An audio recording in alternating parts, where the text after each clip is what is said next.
It's what creates belonging at the end of the day, and only a space where you belong, you come back to.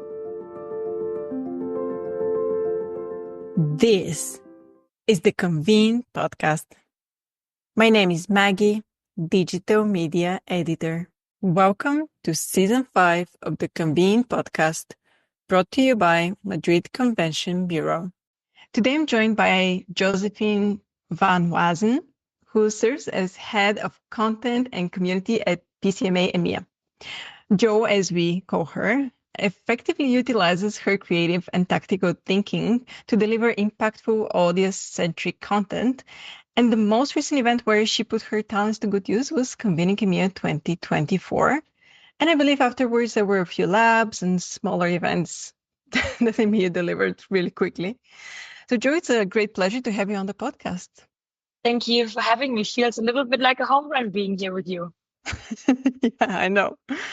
Let's dive in directly. And I'm going to start with this question. Can you briefly outline the event activities in the EMEA region? Yeah, absolutely. More than happy to. There's so much going on. So I hope this is going to be helpful. So for us in the region, our biggest or largest flagship event is Convening EMEA, always taking place around the time of September, October, always shifts in the context of what fits best in the event calendar. Then we have smaller community touch bases throughout the year, which are our meetups, always with different formats, sometimes more connection driven, sometimes with a piece of content, always looking at what makes sense at the right time of the year. And then we're also present at industry events by the likes of IMEX and IBTM, to name a few. And then we also run, even smaller than all of that, our labs in different destinations just in Europe at the moment, but that might change in the future. And I like that you mentioned the labs, because in this season, we've been focusing a bit around the labs and how they look in the different regions.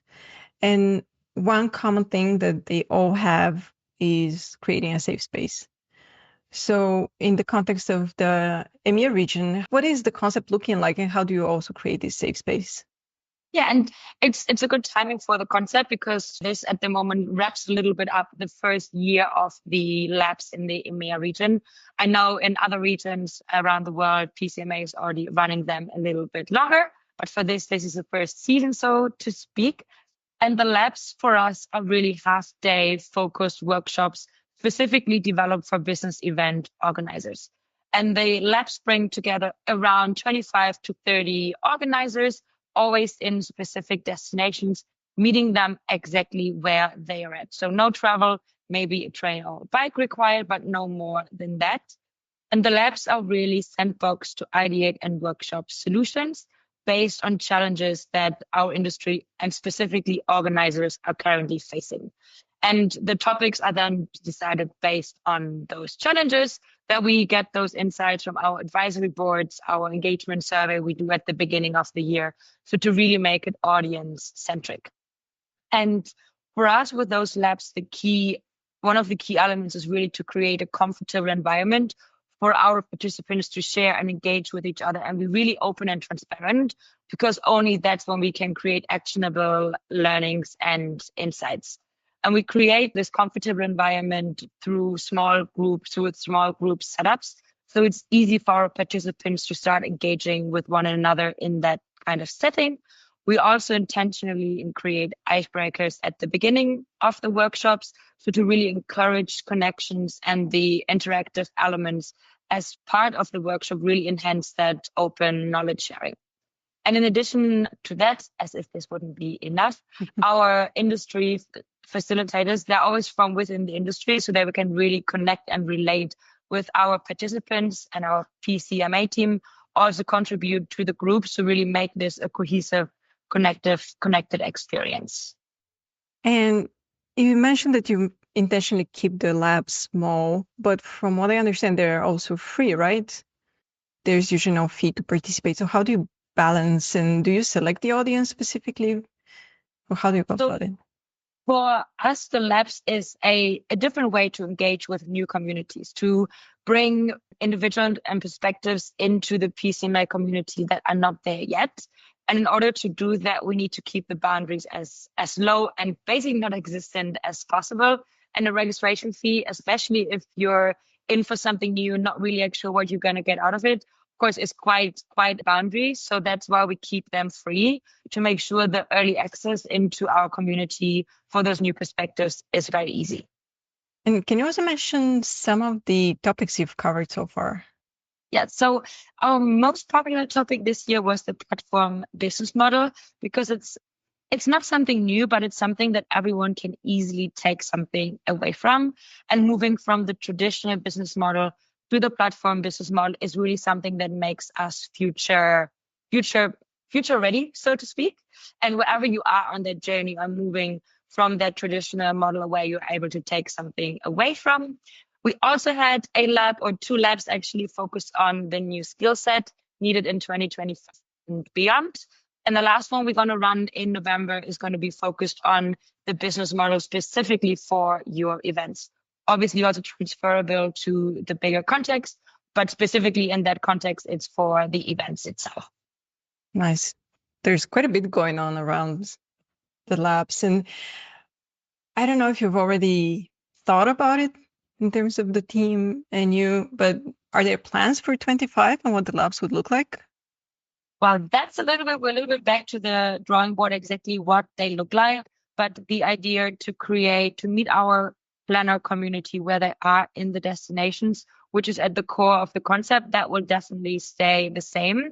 And the rest, we will be looking at maybe making them a little bit shorter, slightly reworking that model to make them even more accessible to new communities that don't yet belong to industry communities.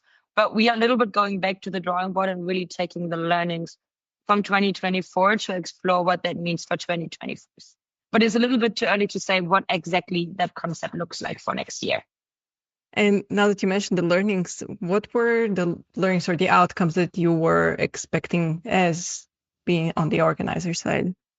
For us, the key objective is engagement with our community. And one of the most effective ways is, of course, to do that in person, especially in the busy environments that we live in at the moment. So engagement. And then the second one is insights into challenges that our business events planner community is facing and what they need to solve those. Because our approach within PCMA EMEA and PCMA overall is audience-centric, and only when we have the insights into what are the challenges, what do they need to solve it, we are actually able to serve our community best. So those insights and ultimately bringing new voices and perspectives into our community. You kind of alluded to this. So you take these outcomes and these learnings, and how do you apply them in the context of Convening EMEA? So for us, actually, Convening EMEA, this is a very exciting question because I love the approach. When we start planning for Convening EMEA, that's always one that gets me most excited, is because it's so audience-centric. We take the learnings not only from the labs, but also from our engagement survey that we do at the beginning of the year, one-on-one interviews with key thought leaders and also new voices in our communities, the advisory board, other research and learnings from Convening EMEA from the previous year, and take all those insights and turn that into our content and event design strategy to make sure it's not only audience-centric, but it's also data-driven so that we have key touch points and numbers that we can hold ourselves accountable to. That's quite a bit of research that you take and put together. So yeah, how do you do that really? It's not an approach that you tie together within a week. And that's why the planning ahead and knowing what those touch points are is really key to make sure that this happens over a longer period of time. And you also have time to digest all those insights, let different perspectives, different colleagues look at it from different angles. It's definitely not an easy process, but it's one that really helps you to make sure it resonates with your community, whatever your community is, and it's relevant to them. And that allows them to engage with it and become your ambassador as part of the community. Yeah, and I really wanted to stress the fact that you put so much effort into understanding the audience and then creating the event, because sometimes some events just feel rushed. So it's important also for our listeners to just see that. And also you're not taking this data and just feeding it into AI and expecting magic to happen. You're actually putting your heads together, the whole team, and thinking about it, which is... I'm not going to lie, AI definitely makes this faster in some way, especially when it comes to reviewing data, but it still needs your active thinking and analyzing of the data, not only to match, but to connect the dots. Yeah, for sure. Well, yeah, I mean, AI is needed, but mostly we need our heads and our critical thinking. So can you share a bit more about the themes that were at the 2024 event? Yeah, absolutely. So once we did all the magic with all those audience insights, the themes for us, the first big touch point in creating that content and event design strategy for the year. And they are really selected based on the data and insights captured. So it's not about us, it's not about PCMA, it's what is top of mind for our community. And that's why those insights and the data are so crucial for us. And the content themes are really at the start of our journey for the year, for the event, and to give a glimpse of what's expected through the lens of the themes. So to set a first idea of what the program for Convening EMEA will solve and focus on, and then start the journey of discovery, exploration, and adaptation. And for us, the content themes are always three themes. So there are always three elements to it. Future is one that we always keep because it's something that always impacts us one way or the other. But maybe it's important to say for us, the content theme, it's the word itself that defines this theme. And then we have a short paragraph that describes that lens of the program. Then we always have a theme that's a little bit softer, a little bit fluffier, which this year was trust. And then we always have one that puts a little bit more the hard skill at the forefront, which this year was strategy. And all those three pieces ultimately then start the journey of the content and event design strategy for us.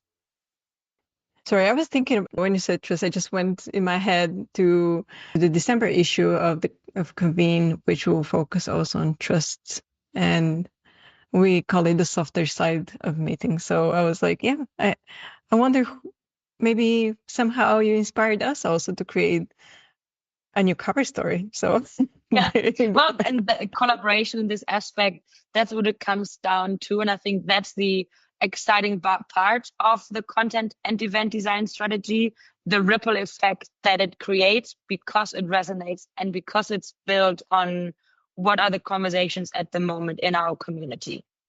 Yeah, and some of these, we call them softer sides of the industry, but they are also very, very important. They're pretty much the basis on which we step to create events, right? Like we mentioned earlier with the labs, being a safe space. It sounds like a fluffy concept, but it's actually, if that's not there, you can't do the event effectively. It's what creates belonging at the end of the day, and only a space where you belong, you come back to.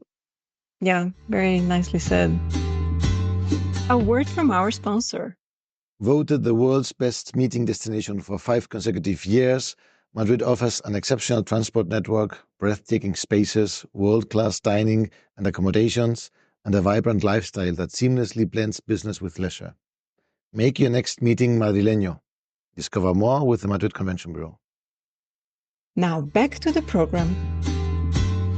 So how are these themes influencing how you decide later on the formats and the speakers? So I wish there was a straightforward answer to, because I think by now we have explored that with Convening EMEA, we don't do everything the conventional way. So the themes for us are not the first factor to deciding on the speakers. We actually newly this year added a new layer in between, and that's our program architecture. So how is the program built? What are the different environments we are building? How are we bringing the different sub-communities together? So really the backbone of the program. And that then defined our 5 different formats. And that then led into the different profiles of speakers we're looking for to speak to those different formats. And when I say different formats, our main stages, for example, focus on the macro level, everything that's bigger than our industry. But how does it matter for our industry and how does it impact?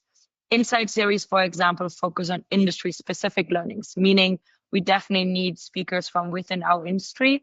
And ultimately, that program architecture then allowed us to define the different formats, the speaker profiles that we're looking for, and then overlay it with the themes that then guided us to what are the expertises of the different experts we're looking for. So it's a little bit of reversed way, but making sure that ultimately the outcome are speaking to the challenges and priorities that we know from the engagement survey and all the different research we have done at the beginning.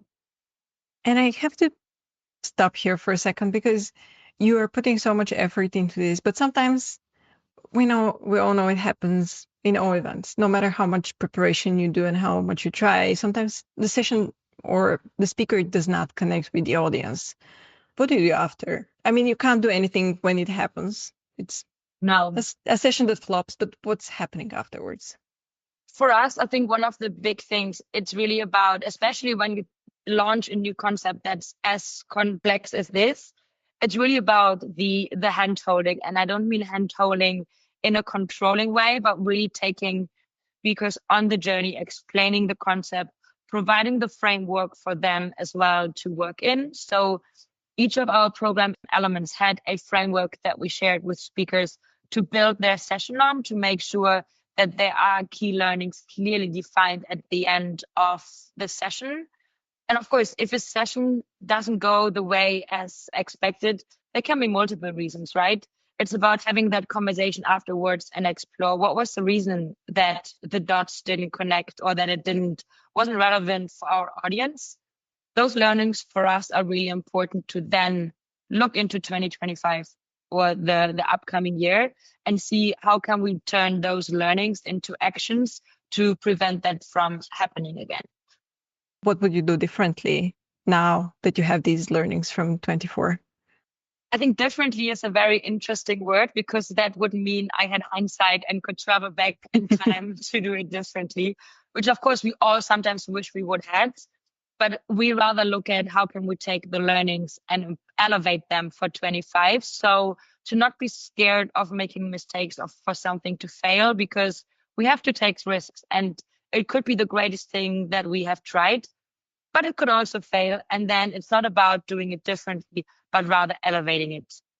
And for us, we took a really bold move with the program architecture to not only implement it, but to also be openly communicating about it. We had our main stage host, actually Jamie, to speak to it in our opening, and then our main stage host to always touch on it in the program to state the obvious and walk our participants through it, how their different formats are intended to be experienced. And there were lots of objective or lots of learnings for us in that proactive approach as to the details that matter and even more stating the obvious. I think that was one of my key learnings with that complex approach and generally elevating that approach further, taking the learnings. And one of the big pieces that was also tied to the program architecture is our resource library.